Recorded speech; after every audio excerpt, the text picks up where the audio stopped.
नमस्कार दोस्तों, शिक्षा यस इंस्टीट्यूट में मैं वेद सर आप सभी का तहे दिल से स्वागत करता हूं।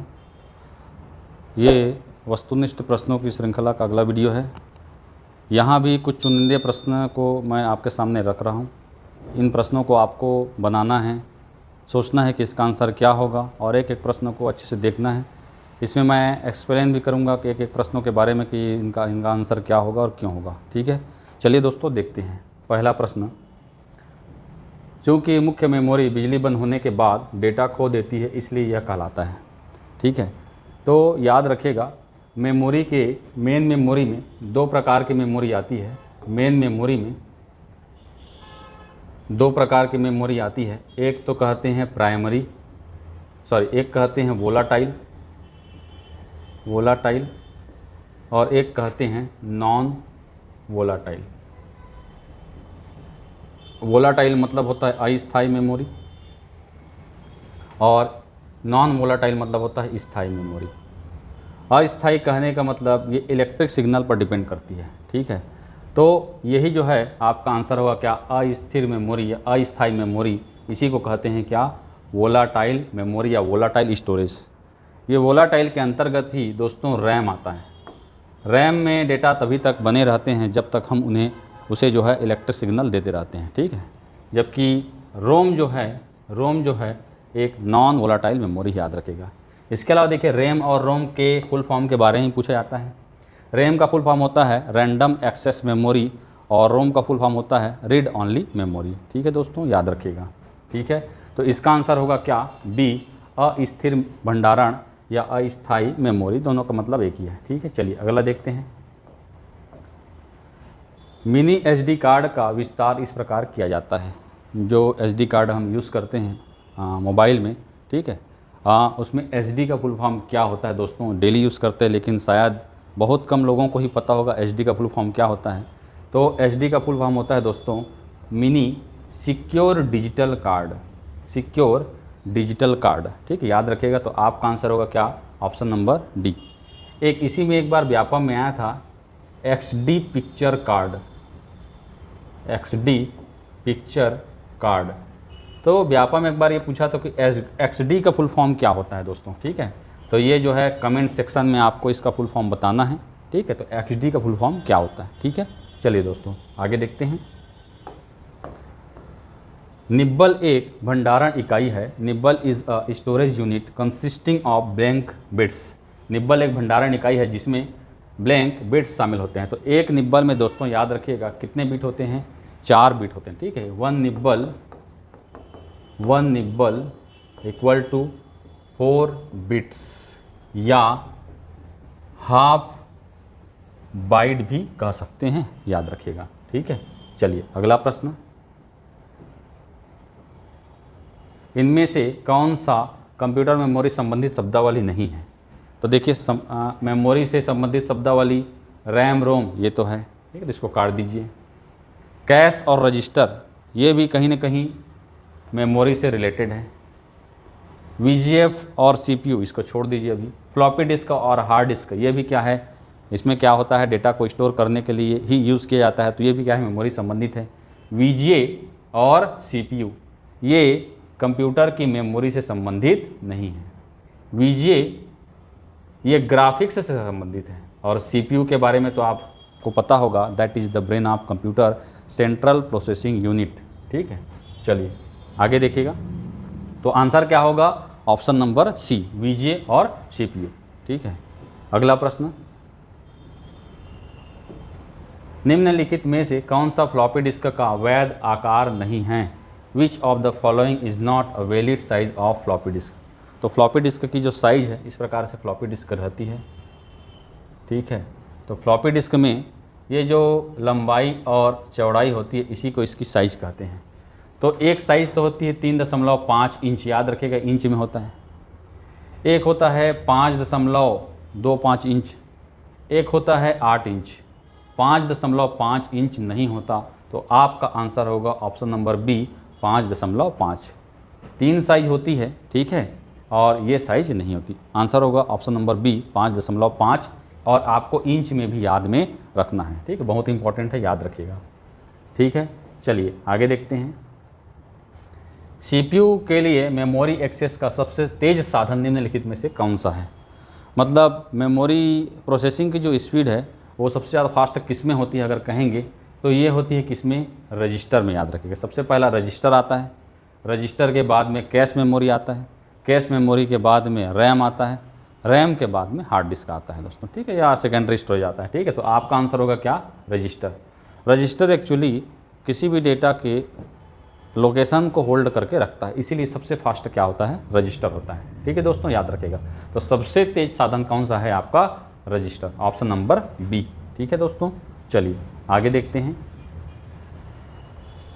MAR का फुल फॉर्म होता है, ये रजिस्टर से ही संबंधित है, कभी कभी इस प्रकार के फुल फॉर्म आते हैं, ठीक है। तो याद रखिएगा, देखिए एम का होता है मेमोरी, तो मेमोरी दो में है, ये दोनों मेन नहीं है, इसको काट दीजिए। मेमोरी एड्रेस रजिस्टर, ठीक है। MAR का फुल फॉर्म क्या है? Memory address register. आपका आंसर होगा option number A, MAR, memory address register, ठीक है दोस्तों। चलिए आगे देखते हैं। निम्नलिखित में से कौन सा नॉन वोलाटाइल मेमोरी का एक प्रकार है?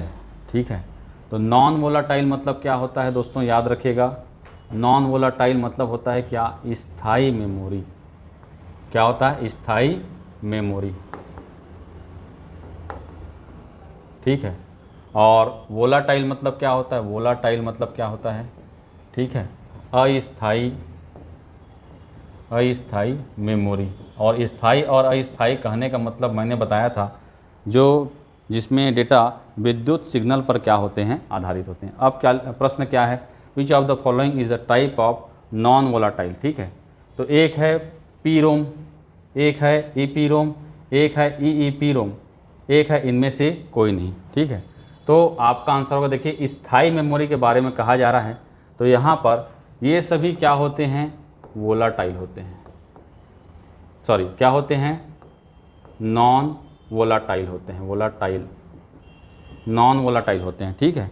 तो इसका आंसर होगा डी आंसर। डी में एक्चुअली इनमें से कोई नहीं, उपरोक्त सभी रहेगा। क्या रहेगा? उपरोक्त सभी। ये सभी क्या हैं? नॉन वोलाटाइल हैं। कहने का मतलब क्या है? स्थायी मेमोरी है। ये सभी रोम के प्रकार है दोस्तों, याद रखिए। किसके प्रकार हैं? रोम के प्रकार है। रोम के प्रकार में एक आता है एम रोम, एक आता है पी रोम, एक आता है ई रोम और एक आता है ई रोम। यहाँ पर डेटा स्थायी रूप से रहते हैं, तो इन सभी को क्या कहा जाता है? Volatile, non volatile memory. कहने का मतलब स्थायी मेमोरी। तो इसमें जो है आंसर नन ऑफ दिस नहीं होगा, क्या होगा? All of them. इंग्लिश वाले देखिएगा, आंसर होगा क्या? All of them.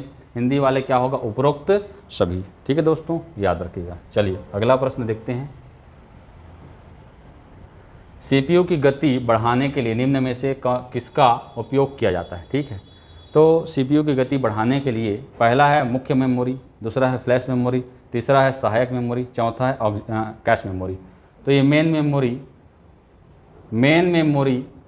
मेमोरी में के अंतर्गत आता है रैम, और इसी रैम के अंतर्गत आता है दोस्तों क्या? Cache memory.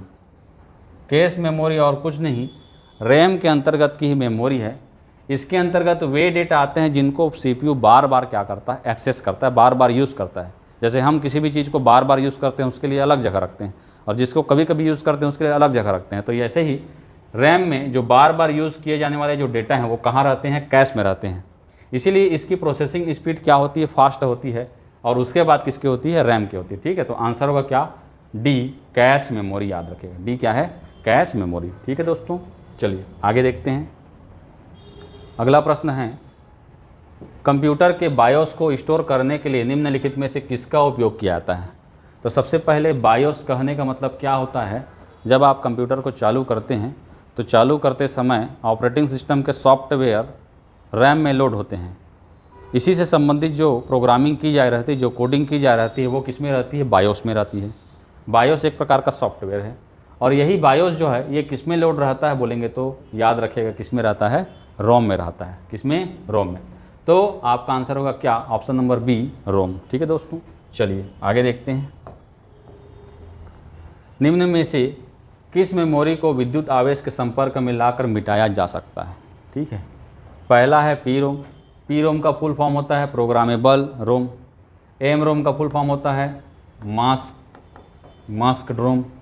ईपी-रोम का होता है इरेजेबल प्रोग्रामेबल रोम। और ईईपी-रोम का फुल फॉर्म होता है इलेक्ट्रिकली इरेजेबल प्रोग्रामेबल रोम। तो इलेक्ट्रिक सिग्नल के द्वारा हम ईपी-रोम के डेटा को भी क्या कर सकते हैं, इरेज कर सकते हैं, डिलीट कर सकते हैं। और यही ईपी-रोम किस में लगा रहता है दोस्तों, याद रखिएगा, पेन ड्राइव में। इसीलिए पेन ड्राइव में जो भी डेटा है उसको हम अगर डिलीट करना चाहें तो इंसर्ट करके फॉर्मेट कर देते हैं। फॉर्मेट करने से पूरे डेटा यहाँ से क्या हो जाते हैं, डिलीट हो जाते हैं।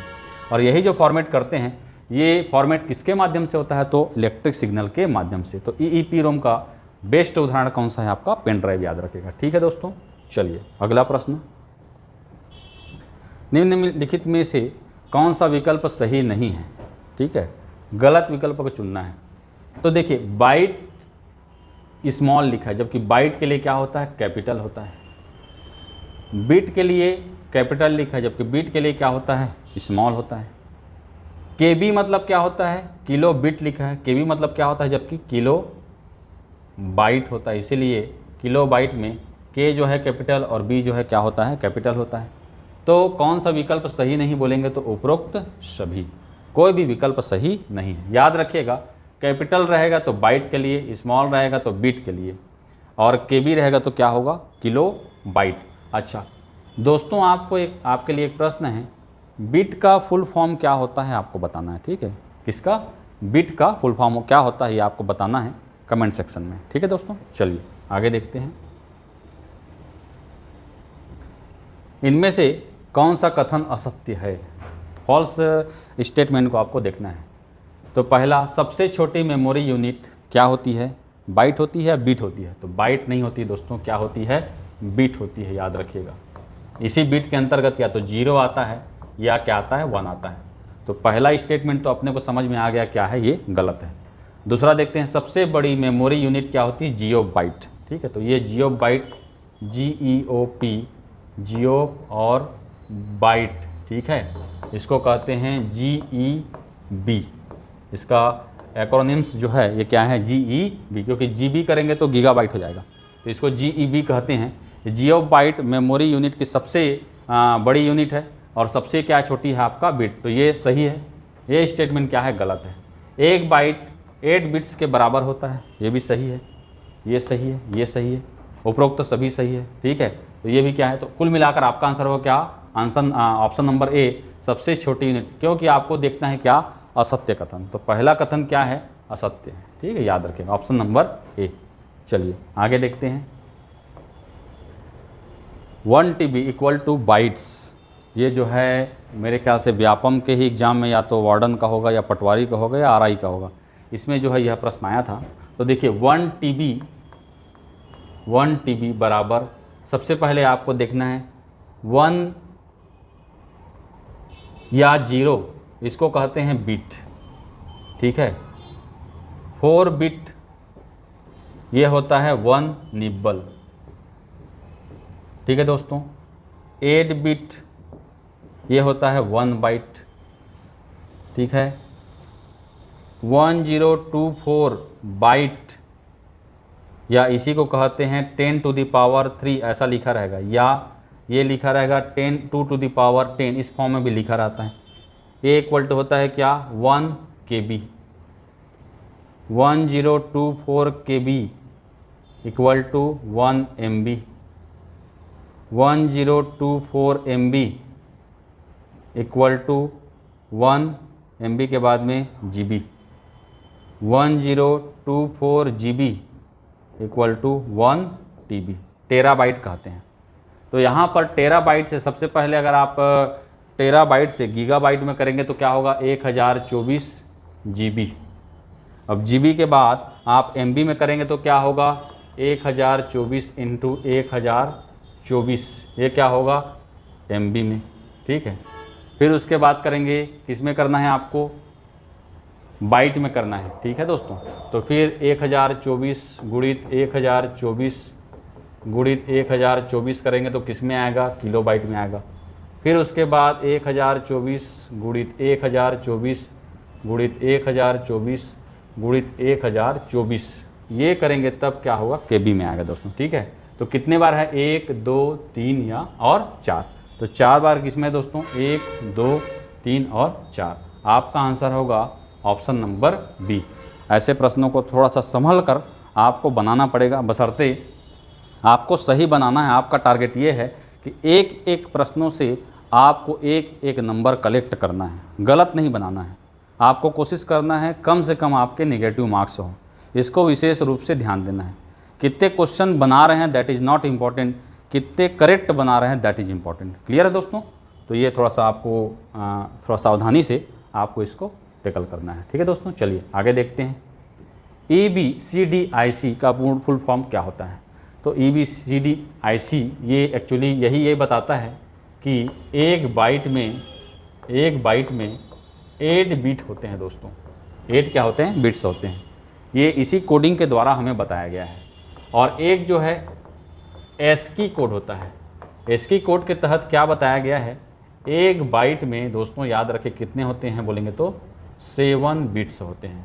ठीक है, तो हमारे यहाँ ये चलता है 1 बाइट इक्वल टू 8 बिट्स। तो EBCDIC का फुल फॉर्म होता है external binary coded decimal interchange code. External binary coded decimal interchange code. आपका आंसर होगा डी। ठीक, ऑप्शन नंबर डी। अब आपको इसके फुल फॉर्म के बारे में बताना है। अगर आपको पता होगा ASCII का फुल फॉर्म क्या होता है तो एक बार कमेंट सेक्शन में ज़रूर इसके फुल फॉर्म को बताइएगा।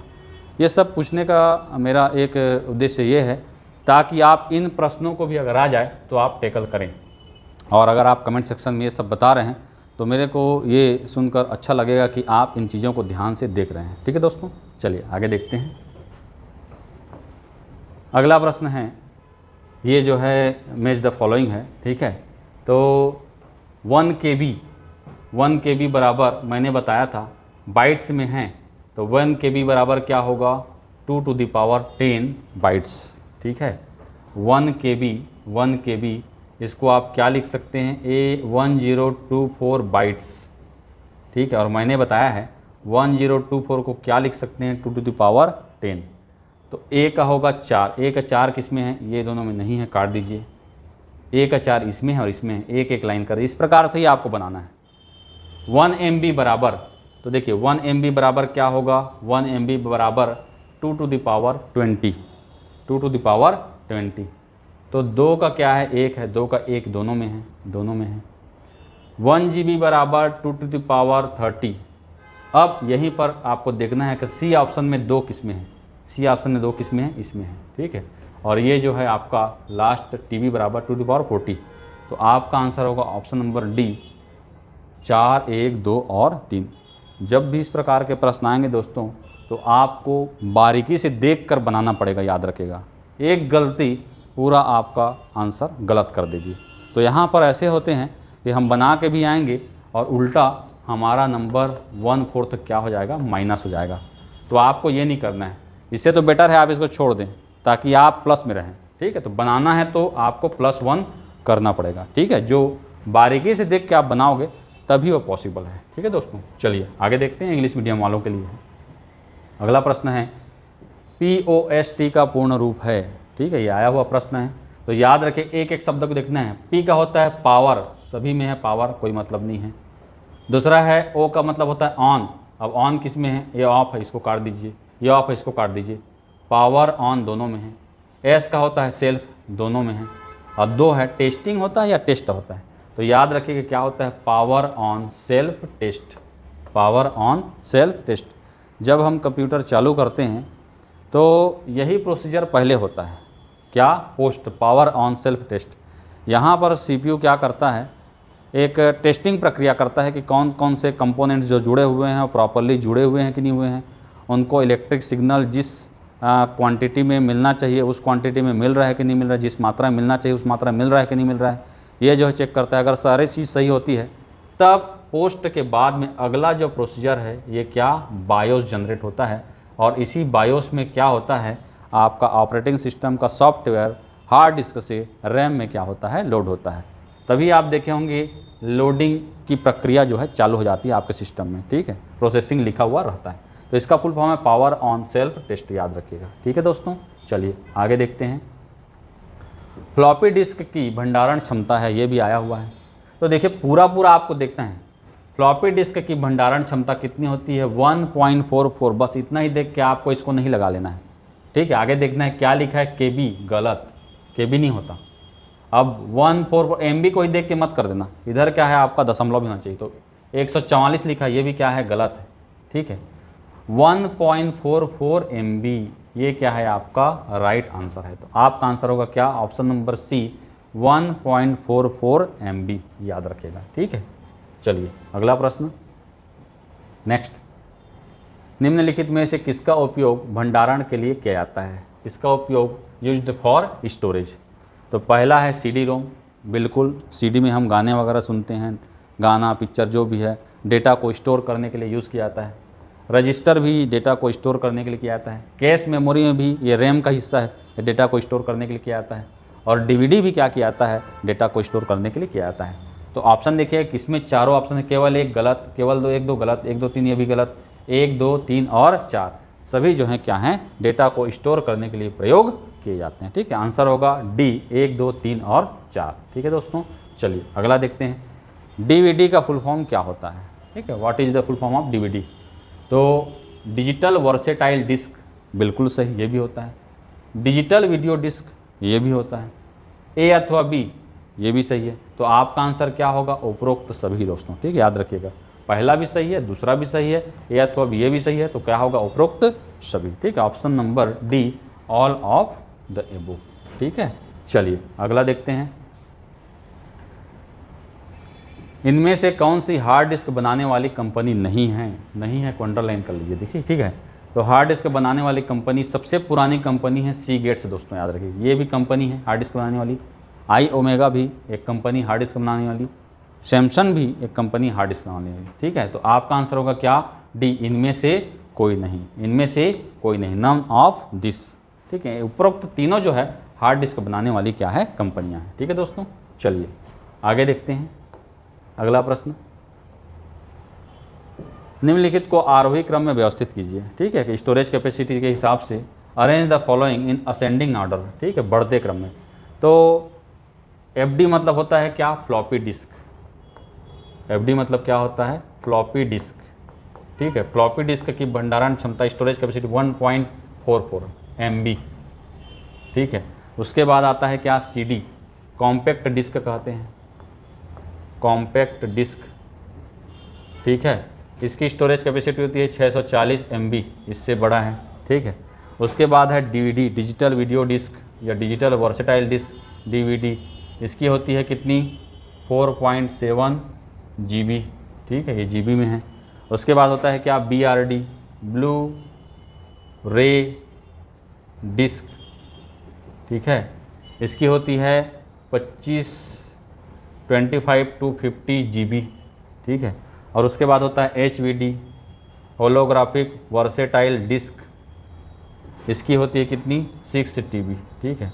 तो सबसे कम इसकी, उसके बाद इसकी, फिर इसकी, फिर ये और फिर ये, ठीक है।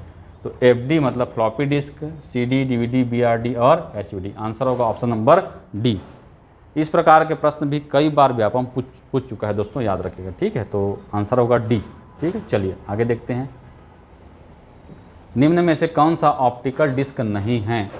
ऑप्टिकल जब भी आप शब्द पढ़ेंगे तो याद रखिएगा एक शब्द आता है क्या, लेज़र। क्या आता है, लेज़र। तो इन सब में किसमें लेज़र का प्रयोग होता है? तो BRD में लेज़र का प्रयोग होता है, ब्लू वायलेट लेज़र का प्रयोग होता है, HVD में प्रयोग होता है, ब्लू ग्रीन लेज़र का प्रयोग किया जाता है, DVD में रेड लेज़र का प्रयोग किया जाता है, जबकि HDD कहने का मतलब होता है हार्ड डिस्क ड्राइव, इसमें जो है लेज़र का प्रयोग नहीं किया जाता डेटा को रीड करने के लिए, इसमें जो है रीड राइट हेड होता है, इसका प्रयोग किया जाता है डेटा को रीड करने के लिए, ठीक है। तो आपका आंसर होगा ऑप्शन नंबर सी, HDD, ठीक है दोस्तों, याद रखिएगा। एक है लेज़र, लेज़र का खोज थियोडोर मेसन ने किया था, याद रखिएगा, ये भी कभी प्रश्न आपका पूछा जा सकता है, ठीक है। और एक जो है फिजिक्स में प्रश्न आता है लेज़र का फुल फॉर्म, ठीक है दोस्तों। तो लेज़र का फुल फॉर्म अगर आपको पता होगा तो कमेंट सेक्शन में ज़रूर बताइएगा। ठीक है दोस्तों, चलिए आगे देखते हैं। बायोस का पूर्ण रूप है। ठीक है, तो बायोस का पूर्ण रूप होता है basic input output system. Basic input output system, जिसमें ये चारों रहेगा उसी को आपको करना है। ठीक है, बेसिक इनपुट आउटपुट सिस्टम। तो मैंने बताया था सिस्टम जब चालू करते हैं तो दो प्रक्रिया होती है, पहला पोस्ट की और उसके बाद दूसरा जो है बायोस की। ठीक है दोस्तों, चलिए अगला प्रश्न देखते हैं। हार्ड डिस्क में रीड राइट हेड का वांछित डेटा तक पहुंचने में लगा समय खाली स्थान कहलाता है। ठीक है, तो सबसे पहले देखिए हार्ड डिस्क में अलग अलग डिस्क रहता है, ये अलग अलग डिस्क है। ठीक है, इस डिस्क में ये जो डिस्क है अलग अलग ट्रैक में बटा होता है। ये जो ट्रैक है अलग अलग सेक्टर में बटा होता है इस प्रकार से। तो सबसे पहले ये डिस्क 1 है, ये डिस्क 2 है, ये डिस्क 3 है और ये डिस्क क्या है 4 है। सबसे पहले रीड राइट हेड क्या करता है, पहले उचित डिस्क तक पहुंचता है। उचित डिस्क तक पहुंचने में लगा समय क्या कहलाता है, डिस्क एक्सेस टाइम कहलाता है। ठीक है, उसके बाद ट्रैक, ये ट्रैक कहलाता है, ये ट्रैक है। उचित ट्रैक तक, एग्जैक्ट ट्रैक तक पहुंचने में लगा समय क्या कहलाता है, सीक टाइम कहलाता है। ट्रैक के बाद में अलग अलग क्या होता है, ये सेक्टर होता है। इस उचित सेक्टर में पहुंचने में लगा समय क्या कहलाता है, रोटेशन टाइम कहलाता है। और इसी सेक्टर के अंदर में हमारा रहता है क्या, डाटा। इसी डेटा तक पहुंचने में लगा समय क्या कहलाता है, डेटा मोशन टाइम कहलाता है। तो यही पूछा गया है, रीड राइट हेड द्वारा जो एग्जैक्ट डेटा है यहाँ तक पहुँचने में लगा समय क्या कहलाएगा दोस्तों, डेटा मोशन टाइम। ठीक है, ये टाइम से रिलेटेड है, हार्ड डिस्क का याद रखेगा। ठीक है, ऑप्शन नंबर डी। चलिए आगे देखते हैं। डिस्क को ट्रैक और सेक्टर में विभाजित करने की प्रक्रिया को क्या कहा जाता है, the process of dividing the disk into tracks and sector. तो जैसे एक डिस्क होता है, यह जो डिस्क है अलग अलग ट्रैक में बटा होता है इस प्रकार से, और ट्रैक जो है ये अलग अलग किस में बटा होता है, सेक्टर में बटा होता है। ये क्या है आपका सेक्टर है। इसी प्रकार से है जैसा हमारा एड्रेस होता है। ठीक है, तो इस प्रकार की जो प्रक्रिया है बांटने की, उसे ही क्या कहते हैं दोस्तों, याद रखिएगा, फॉर्मेटिंग कहते हैं। फॉर्मेटिंग में डेटा उड़ते तो हैं, डिलीट तो होते हैं, डिलीट होने के बाद अलग अलग भागों में ये बढ़ भी जाते हैं यहाँ की स्पेस। ठीक है, याद रखिएगा, तो फॉर्मेटिंग कहते हैं दोस्तों। ठीक है, चलिए अगला प्रश्न। सीडी को ब्लैंक के नाम से भी जाना जाता है। ठीक है, तो सीडी को, पहला तो सीडी का फुल फॉर्म होता है कॉम्पैक्ट डिस्क, याद रखिएगा। इसी को ऑप्टिकल डिस्क कहते हैं। मैंने बताया था ऑप्टिकल कहने का मतलब क्या होता है, लेजर का प्रयोग। और इसी को क्या कहते हैं, वॉर्म कहते हैं दोस्तों। वॉर्म का फुल फॉर्म होता है राइट वंस रीड मेनी। कहने का मतलब एक बार आप डेटा डाल सकते हैं, राइट कर सकते हैं, लेकिन कई बार वहाँ से डेटा क्या कर सकते हैं, पढ़ सकते हैं। ठीक है, तो तीनों नामों से जाना जाता है। तो तीनों ऑप्शन किस में हैं, ऑप्शन नंबर सी 1, 2 और 3। ठीक है दोस्तों, चलिए आगे देखते हैं अगला प्रश्न। SSD का पूर्ण रूप है। ठीक है, तो SSD का पूर्ण रूप है solid state drive. Solid state drive ये हार्ड डिस्क का ही एडवांस रूप है। हार्ड डिस्क में डिस्क रहता है, और सॉलिड स्टेट ड्राइव कहने का मतलब जैसे आप पावर बैंक का यूज़ करते हैं उसी साइज़ का या उससे भी छोटा जो है ये SSD होता है, जो एक्सटर्नल हार्ड डिस्क के नाम से भी क्या किया जाता है, जाना जाता है। इसको आप एक्सटर्नली USB पोर्ट से जोड़कर आप इसको एक्सेस कर सकते हैं, और इसकी कैपेसिटी भी हाई रहती है। ठीक है दोस्तों, चलिए याद रखिएगा, तो ये एक्सटर्नल हार्ड डिस्क का है, SSD कहा जाता है। ठीक है, सॉलिड स्टेट ड्राइव। ठीक है, चलिए अगला प्रश्न। जिप डिस्क की भंडारण क्षमता होती है। ये देखिए दोस्तों, ये जिप डिस्क है, फ्लॉपी डिस्क टाइप ही रहता है, लेकिन इसकी कैपेसिटी फ्लॉपी डिस्क से ज़्यादा होती है। तो कितनी होती है दोस्तों, याद रखिएगा 100 MB। कितनी होती है, 100 MB, याद रखिएगा। ये भी एक नया टाइप का प्रश्न है, इंपॉर्टेंट है, क्योंकि फ्लॉपी डिस्क का तो जनरली हम पढ़ते ही हैं और वहाँ से प्रश्न आते ही हैं। अगर आयोग चाहेगा तो यहाँ से भी नया प्रकार का प्रश्न दे सकता है। ठीक है दोस्तों, तो 100 MB रहती है इसकी कैपेसिटी, याद रखिएगा। ठीक है, चलिए अगला प्रश्न। कैसेट टेप से रिकॉर्ड प्राप्त करने के लिए किस एक्सेस विधि का प्रयोग किया जाता है। पुराने समय में आप गाना वगैरह सुनने के लिए जो कैसेट यूज़ करते थे, ठीक है, वहाँ पर आप देखे होंगे कि अगर आपको गाना सुनना है, चौथे नंबर का गाना सुनना है, तो 3 नंबर तक आपको क्या करना पड़ता था, फॉरवर्ड करना पड़ता था। इसी को क्या कहते हैं, सीक्वेंशियल एक्सेस। क्या कहते हैं, सीक्वेंशियल एक्सेस। मतलब क्रमागत रूप से आपको उसको एक्सेस करना पड़ता है, ठीक है, आप डायरेक्ट एक्सेस नहीं कर सकते। जबकि सीडी वगैरह में हमको जो गाना सुनना रहता है वहाँ पर लिस्ट आ जाता है, जिस गाने का सुनना रहता है उसको सेलेक्ट करते हैं तो वहाँ पर डायरेक्ट वह गाना चलता है। तो सीडी वगैरह जो रहते हैं ये डायरेक्ट एक्सेस कहलाते हैं। जबकि जो कैसेट है, कैसेट में आप गाना सुनने वाला या वीसीआर से जो हम वीडियो देखते हैं वो सब क्या रहते थे, सीक्वेंशियल एक्सेस रहते थे। ठीक है दोस्तों, तो आंसर होगा सीक्वेंशियल। ठीक है दोस्तों, चलिए आगे देखते हैं। ब्लैंक रैम का एक प्रकार नहीं है। ठीक है, तो रैम का कौन सा प्रकार नहीं है, तो देखिए रैम जो है 2 की घात 2, 2 की घात 3, 2 की घात 4, 2 की घात 5, 2 की घात 6, 2 टू द पावर में ही रहता है हमेशा रैम। ठीक है, तो जैसे ये है, ये एक रैम का प्रकार है, 64 भी है रैम का प्रकार है, 32 भी रैम का प्रकार है, 576 ये जो है रैम का प्रकार नहीं है, 2 टू द पावर में नहीं रहता। ठीक है, तो आपका आंसर होगा ऑप्शन नंबर सी। ठीक है, चलिए अगला नेक्स्ट। कौन सी मीडिया में डेटा जानकारी उसमें यूज़र द्वारा एक से ज़्यादा बार स्टोर करने की क्षमता है। ऐसा प्रश्न अगर आपको हिंदी में समझ नहीं आएगा तो इंग्लिश में आप देख सकते हैं। Which media have the ability to store data और information more than once by the user. मतलब एक से अधिक बार डेटा आप किस में स्टोर कर सकते हैं। ठीक है, तो CD R डिस्क, R मतलब होता है रिकॉर्डेबल, एक बार रिकॉर्ड करने के बाद फिर दोबारा आप उसमें रिकॉर्ड नहीं कर सकते, तो ये होगा नहीं। दूसरा है DVD-R, ये भी नहीं हो सकता। CD-RW, इसमें जो है आप एक बार डेटा डालने के बाद अगर आपको लगता है कि गाना मेरे को बदलना है, दूसरा गाना डालना है, तो आसानी से उसमें पुराने डेटा को उड़ा कर इरेज करके आप नया डेटा डाल सकते हैं। तो यहाँ पर RW मतलब होता है क्या, रीराइटेबल। इसका भी फुल फॉर्म आ सकता है दोस्तों, तो आपको याद रखना है। CD-RW मतलब होता है कॉम्पैक्ट डिस्क रीराइटेबल। ठीक है, चलिए अगला प्रश्न। फाइलों को CD-ROM में कॉपी करने की प्रक्रिया को क्या कहते हैं। जब आप CD में कोई भी डेटा डालते हैं, चाहे वो गाना हो चाहे वो फाइल हो, तो कंप्यूटर की भाषा में उसे क्या कहा जाता है दोस्तों, याद रखिएगा, बर्निंग कहा जाता है।